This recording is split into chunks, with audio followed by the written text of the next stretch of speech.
Hi, I'm Lily from Lawrence Kia, and I'm here to show you how to use your Kia Access app. Make sure that you have your phone ready to go with the app already downloaded, and make sure that you know what your car's VIN number is. You can find this on the title of your car, but also on the inside front windshield. So let's get started. So once you're in the app, you want to create an account. And so you're going to fill out all of this information either using your email or your phone number.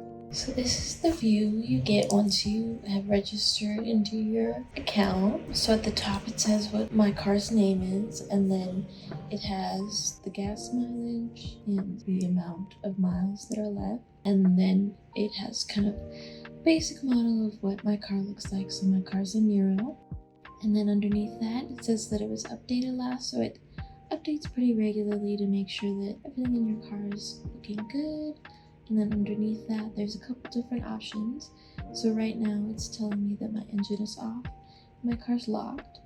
And then if you were to press the other two buttons, then you could start your engine, so you'd hold it for a couple seconds if you wanted to start your engine or unlock it. And then if I click into the climate settings, I get 3 different settings. So there's a cool setting, a warm setting, and then a custom one. So if I click into the custom settings, I can see that I can either increase or decrease what the temperature is, and then I can click to start the defrost, the rear defrost. So if I click into the heated or ventilated seats, I can either choose the passenger seat or the driver's seat, and click the 3 settings of the heated seat. So when you're on the main menu and you click on Find My Car, it's going to pop up a map and then show where your phone currently is, and then show where your car is currently located. And so if I zoom out, it's going to show me nearby gas stations, and I can click on one, and I can save it to my point of interest. And then I can click on the top for Kia dealerships. So that's if you are somewhere that you're not regularly and you do need to find a Kia dealership. So this is showing me the ones that are nearby.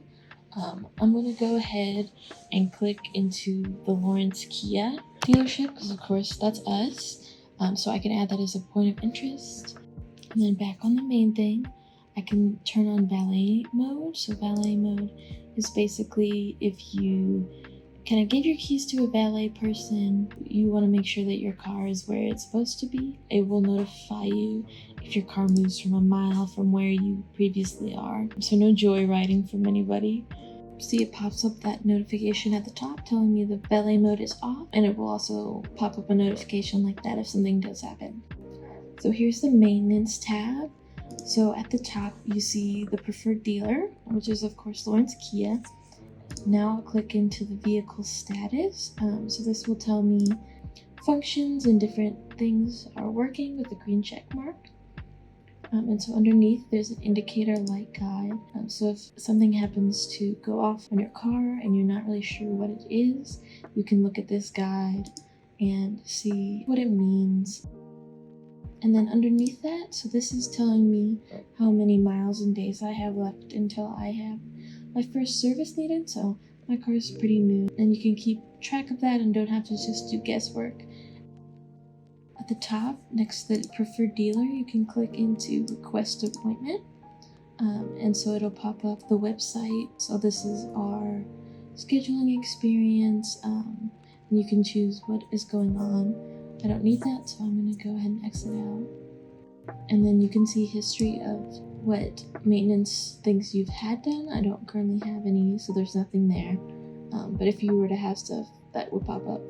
So when you're on the main page, we're going to scroll down all the way to the bottom, and we're going to click Safety and Security. And so this has a couple different options.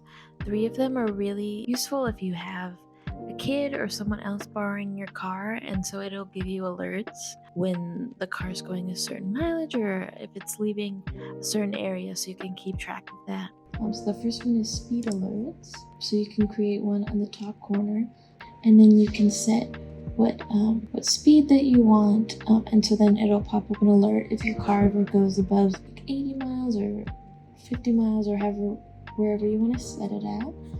So this is nice if you have a kid that likes to take your car out for a joyride and you worry about them going a little bit too fast. And then similarly, you have a curfew alert.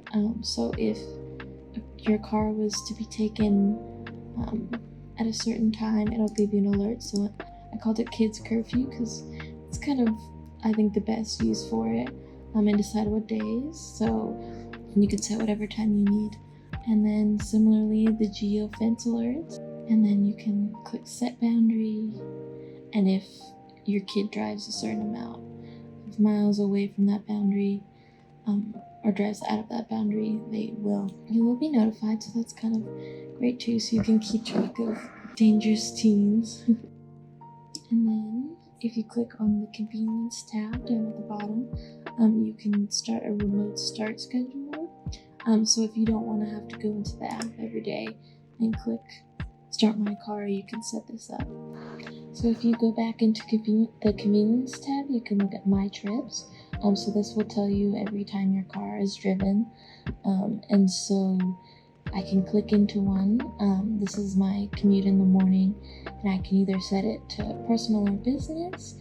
So if you drive a lot for work and you need to keep track of your miles, this is like a great option and way less math on your part. So if you click in the top corner, you can see what filters you can use. So if you want to filter by what business trips you had in the last month or so, it's a lot easier to kind of filter through that and be able to see those quickly. Once again, I'm Lily from Lawrence Kia, and thank you for watching till the end of the video.